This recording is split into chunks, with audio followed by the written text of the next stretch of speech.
So I'm back here with the Bushmaster AR-15 lower with the Chiappa M4 22 upper receiver. So this gun here is a very fun gun, and I've already safety checked it. It's all clear, there's no rounds inside this gun. And the thing about this gun that I really like about it is that it shoots 22 instead of the 223, so I'm going to save a lot of money that way. And it's really good for practice, plinking, and just going out there and having fun. But one thing that I had with this gun, it's kind of a big problem, and I'll disassemble this gun and I will show you what the problem is, okay? But before I get into that, I want to say that this is a polymer right here, and the grips are polymer, obviously, and I have a little bit of issue about the sights. When I popped this up, little guy, and I even bought a different rear sight because I thought this little guy was crazy. So I had the carrying handle sights, but that didn't work too. But what's the problem with this is that this sight right here is tilted a little bit to the left. So then I gotta crank this baby right here all the way to the left and get it right, so then I could finally hit something. You can see that right there. The rear sight is all the way to the left, and it's just no fun, you know. Just no fun. But I mean, it works. It works. I had a little red dot sight here earlier, and that was a lot of fun. But I just kind of like the rear iron sights a lot when I shoot this gun. Also, I had like this. What was it? A Delta or something like that. The hand guard. I have that too, but I like this. It's a little bit more lightweight, compact. It's a lot of fun to shoot. So let's get to the problem that I was having.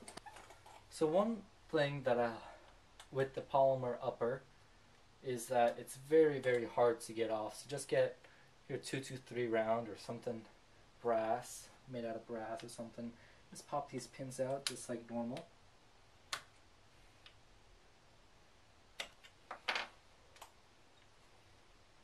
Oh gosh, that is really hard. Okay. It's out, and I don't really have to take it out, but there we go. Here's the upper. That's what it comes with. It's made by Chiappa Firearms, and it also comes with two 30 rounds magazines, which is great. And I got this for a killer deal of $300. And so even if the upper right here is plastic, right here, the charging handle is actually all metal, which is pretty nice. And it's really heavy compared to the regular AR-15 charging handles. This flap here is metal. The forward assist is also plastic. Here we go, if you can see that. Chiappa Firearms, made in Italy, 22 long rifle. And so the problem that I was having with this gun is the bolt carrier, actually. I've shot probably about not even a box of 500 when this problem occurred. I was just about ready to, bring it back to the store and everything like that, but decided not to. I did a little bit of work with it. But if you can see, right there, there's a little brown looking piece of metal right there. I'll show you what I did there soon. I'll tell you what I did. But there was actually this little retainer clip, if you'd say, just a little one that went here, and there's a little groove cut into this metal here, and then so it just keeps it in place. After about 300 rounds or so, that little pin broke, just flat out broke. So I'm like, oh my gosh, I was kind of half in tears because I just bought this and I was just shooting it, and I'm like, oh my gosh, what am I gonna do? So went back home. I tried looking online, of how to fix it, but there was no video. So I'm like, oh gosh, what am I gonna do? So basically what I did was that I got this all disassembled, and then I popped out that broken retainer clip thingy, and I got one of the Mosin Nagant shells, so 7.62 by 54R. I just got one of that shell, and I got my clipper and I trimmed the case, and then I folded the case, and I got my little Dremel, and then I did something like, let's see, let me get my Sharpie. So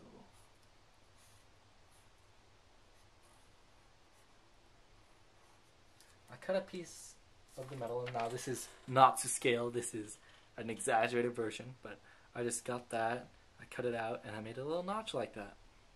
And then I got that piece and I stuck it in here, and it works now. I've shot probably over 1,000 rounds with this gun now, with this little thing, and it's doing its job. Really like it. It's great. Very smooth now. And oh, also one tip with this gun: please do not clean this part, the bolt face, with Hoppy's 9. Well, at least for me, what happened was the coating of it peeled off, so there's no coating right here, and it kind of looks ugly. But now it's all smoothed out, so I can't really complain. But yeah, I don't see any accuracy issues. But yeah, just don't clean it with Hoppy's 9, because they'll strip it right off.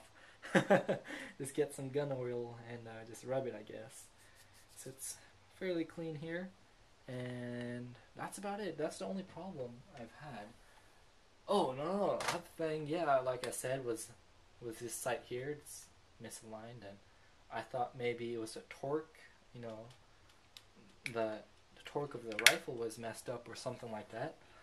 So I disassembled this. I took the barrel off, but then, just like any other AR-15, there's a little notch in here that this barrel slides into, and it has to be on that notch. So I'm like, oh, so I guess it really was a machining problem they had. So basically I got that back in and got the torque specifications. So I got my little torque wrench and put that on with the, I think I have an NC Star wrench thingy that I bought. But yeah, this part right here, that actually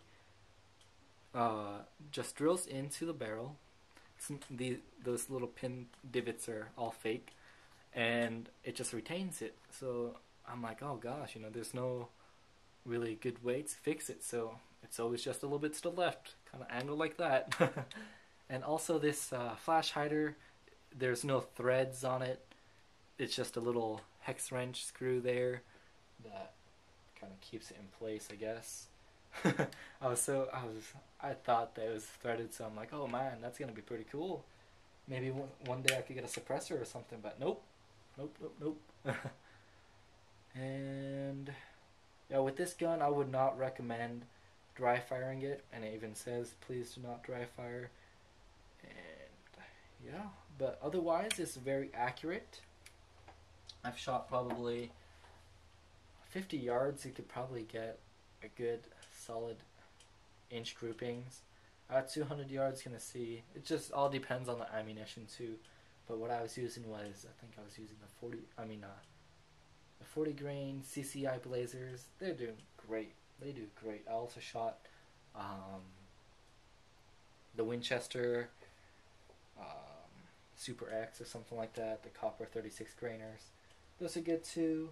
But yep, this is a good gun. Good gun indeed.